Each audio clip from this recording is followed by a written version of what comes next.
और उधर महाराष्ट्र की महायुति में चल रही कई दिनों की तनातनी आखिरकार थम गई है। एकनाथ शिंदे और अमित शाह की देर रात दिल्ली में हुई 50 मिनट की बैठक के बाद दोनों ही दलों ने साफ कर दिया कि अब गठबंधन में कोई विवाद नहीं है और आगे से दोनों में से कोई पार्टी एक दूसरे के नेताओं को अपनी पार्टी में शामिल नहीं करेगी।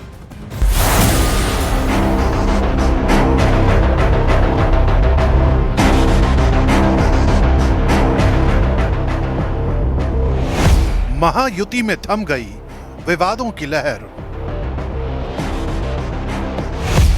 शिंदे गुट और बीजेपी में आपसी सहमति। अमित शाह से मुलाकात के बाद हुआ डैमेज कंट्रोल।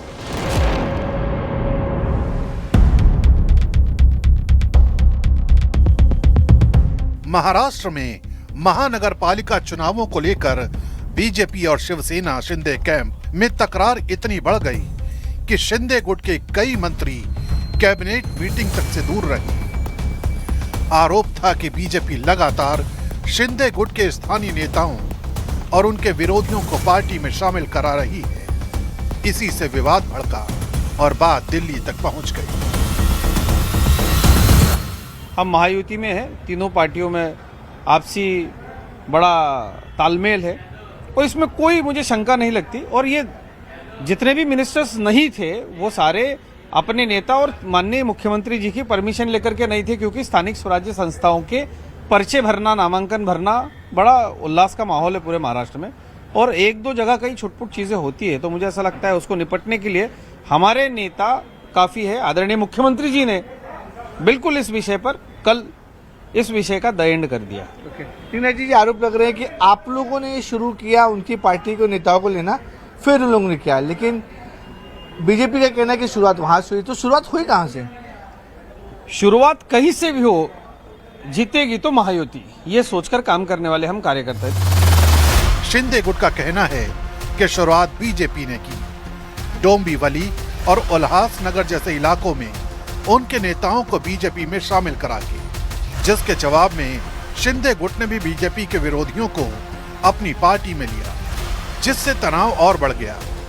मामला इतना गंभीर हो गया कि मंत्री खुलकर नाराजगी जताने लगे। ये मामला इसके लिए था कि बीजेपी ने हमारे पार्टी के कुछ लोगों को, नेताओं को वहां ले लिया और वहां के कुछ बीजेपी के नेता हमारे पार्टी में आए। हालांकि शुरुआत तो पालघर से हो गई थी। बीजेपी ने हमारे पार्टी के नेताओं को लिया है। पालघर हो गया, अंबरनाथ हो गया, कल्याण डोंबिवली हो गया। उसके बाद हमने उल्लासनगर में बीजेपी के कुछ नेताओं को लिया। तनाव बढ़ने पर एकनाथ शिंदे सीधे दिल्ली पहुंचे और गृह मंत्री अमित शाह से लगभग 50 मिनट तक मुलाकात की।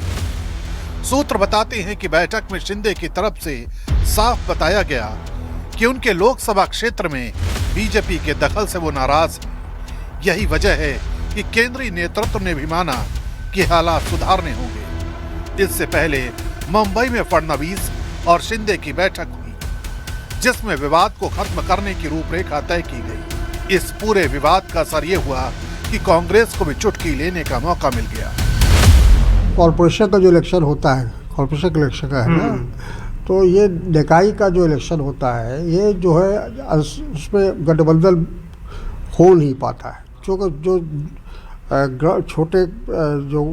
छोटे स्तर के या निचले स्तर के जो कार्यकर्ता होते हैं उनकी ख्वाहिश होती है कि हम चुनाव लड़ें, तो पार्टी के लिए डिफ़िकल्ट होता है कि उन सब लोगों को मैनेज किया जाए। तो अक्सर ऐसा होता है और मेरा ख्याल है कि तमाम होता है, हर राज्यों में होता है कि गठबंधन के लोग आपस में लड़ते हैं। अब पंचायत का चुनाव बिहार में होगा तो आप देखिएगा सब आपस में लड़ेंगे। बैठकों के बाद दोनों दलों के बीच सहमति बनी। अब न बीजेपी शिवसेना के किसी नेता को अपनी पार्टी में लेगी, न शिवसेना बीजेपी का कोई नेता शामिल करेगी। कैबिनेट बॉयकॉट से लेकर लोकल चुनावी भिड़ंत तक जो तनातनी बढ़ी थी, अब दोनों पक्ष दावा यही कर रहे हैं कि महायुति में विवादों का जो तूफान उठा था वो थम गया है।